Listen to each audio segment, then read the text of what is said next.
Hey, happy Friday. This week, Intel's troubles get even worse. There's a new round of drama around foldables, and Google merges ChromeOS and Android. Welcome to the Friday Checkout.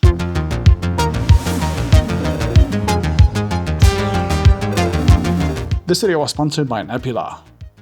Okay, for my first story of the week, Intel's troubles are really starting to pile up now. The first piece of bad news starts with yet another round of layoffs for the company, with more than 5,000 employees across the US impacted. Most of the cuts are happening in California and Oregon, which is seeing falling Intel employment for the first time in recent memory. In addition, Intel is also cutting hundreds of jobs at their Israeli Fab 28 site, where Intel has been the largest private employer in tech in many years, with more than 9,300 people. In total, Intel has now laid off more than 38,000 employees across multiple rounds since 2022, which is an absolutely bonkers number, since that is more employees than most chip companies even have in the first place. And beyond the layoffs, Intel's Nova Lake CPU generation, which is the one that's supposed to launch in late 2026, also reportedly just got taped out on TSMC's shiny new N2 node. This means that Intel might still be using external fabs like TSMC for part or all of their chips even 2 years out from now, instead of finally returning to using their own fabs like they should have a long time ago.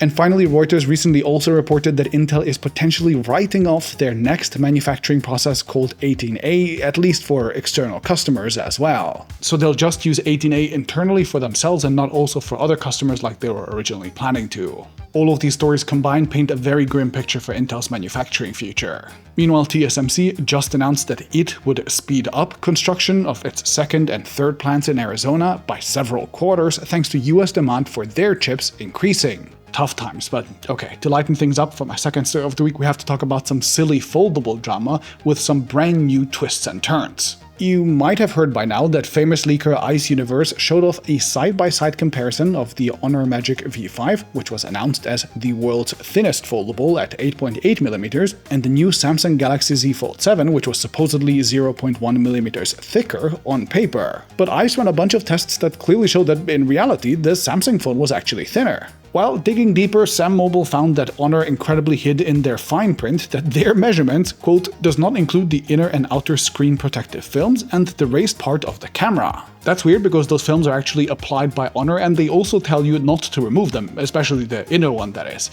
And now knowing that, it appears like Samsung might have the thinnest foldable. Funnily enough, a PR person near Samsung Germany actually sent me an email with all the relevant links and a little wink wink nudge nudge, noting that, quote, very interesting articles exist regarding the Samsung Fold 7 versus the Honor Magic V5. This tactic is not in any way unique to Samsung. A lot of companies will politely give you ammunition to bash their competitors, and I wanted to report on this story anyway, but I thought you'd find the example interesting. Clearly, Samsung doesn't want to call Honor liars themselves in public, but will imply that we might do it on their behalf. In the end, I don't think half a millimeter really makes a difference for the end user anyway, especially when the Honor device also has a bigger battery, and both devices just feel super nice and handy either way, but there you go. Okay, and for my third story of the week, it's official. Android and ChromeOS are finally merging. This week, Samir Samad, Google's head of Android ecosystems, confirmed that they're going to be combining ChromeOS and Android into a single platform, and he mentioned this casually and off-topic during an interview.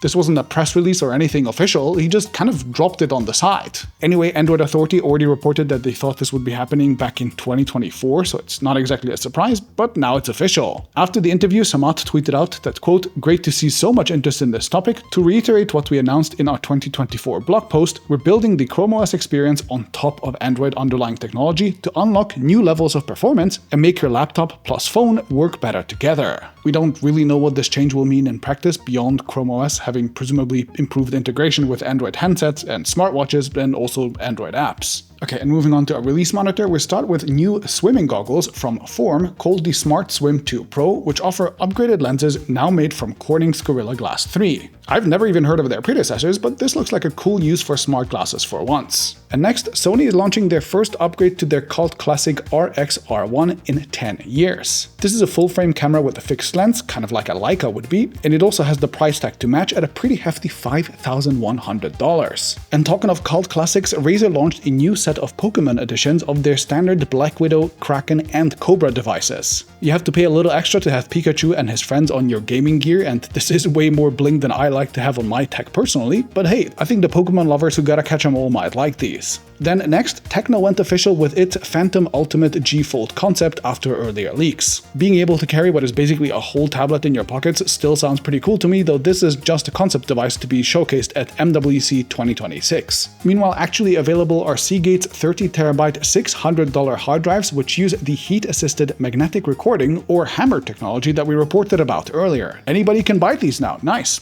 And last on our release monitor, Qi 2.2 finally became official as well, including a rush of new companies like Belkin, Anker, Ugreen, and Aukey all releasing their devices, which now support up to 25 watts of charging via the standard. As usual, I've linked to all the newly announced products in the description, and now let's move on to the brief, which also starts with wireless charging news. Specifically, Samsung is apparently thinking about Galaxy phones with built-in magnets and no wired charging at all. This came via an official survey in the Samsung Members app, where they asked users whether they would prefer a phone with built-in magnets even if it made the device thicker. And still with Samsung, the company also says that the S Pen could actually return to foldables after the Galaxy Z Fold 7 snub, because it's working on new ways to actually make it thinner. The S Pen requires extra digitizer layers under the display, which adds considerable heft, but if they manage to make those considerably thinner, I'd love to have the S Pen back. Then, moving on, Google has announced its Made by Google event for the next Pixel 10 series launch for the 20th of August, and one leak this week suggested that their upcoming Fold will be the first foldable phone with a proper IP68 rating. That means proper water and dust resistance for a foldable. Would be pretty cool. And then, in bewildering news, Spain has awarded Huawei contracts to manage intelligence agency wiretaps, which includes storing judicially authorized wiretaps in the country. Now, I always felt that banning Huawei from selling stuff to regular consumers was over the top, but them doing your most sensitive intelligence work doesn't seem right at all. Meanwhile, the FCC is likely to ban Chinese technology in undersea cables, with the commission believing that the move will secure critical internet infrastructure. Okay.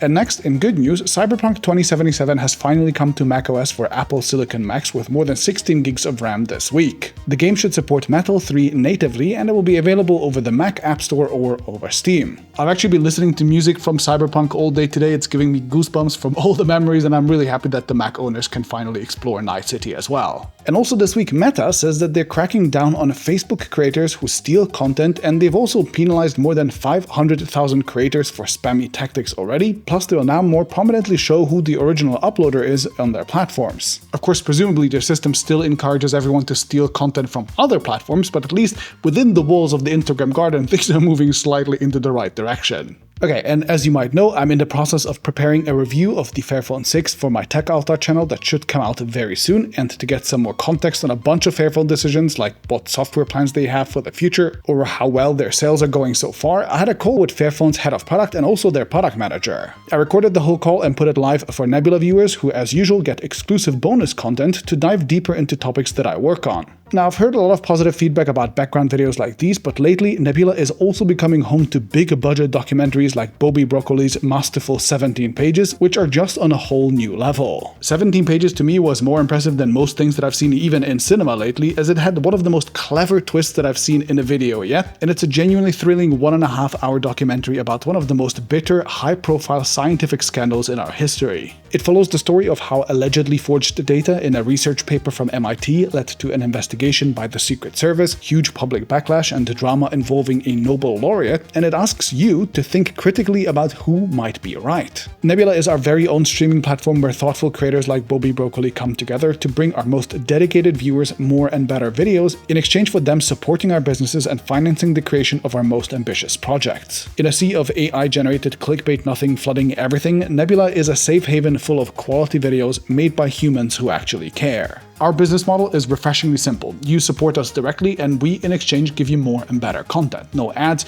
no trackers, nothing shady. Better yet, with my link go.nebula.tv/TFC, which is also linked in the description, you can even get a big discount, which brings the price of Nebula down to just $36 a year instead of the usual $60 you'd get when signing up using a generic link. That is just $3 a month and a pretty big discount, so be sure to use my link gold.nebula.tv/TFC or scan the QR code on screen to sign up. And if you absolutely hate ongoing subscriptions, there's even a lifetime option using that link. And once you have access, you can even share that with a friend using our guest passes feature, so you can actually talk about your favorite shows with them too. Nice! So check out the links below and I'll see you over there.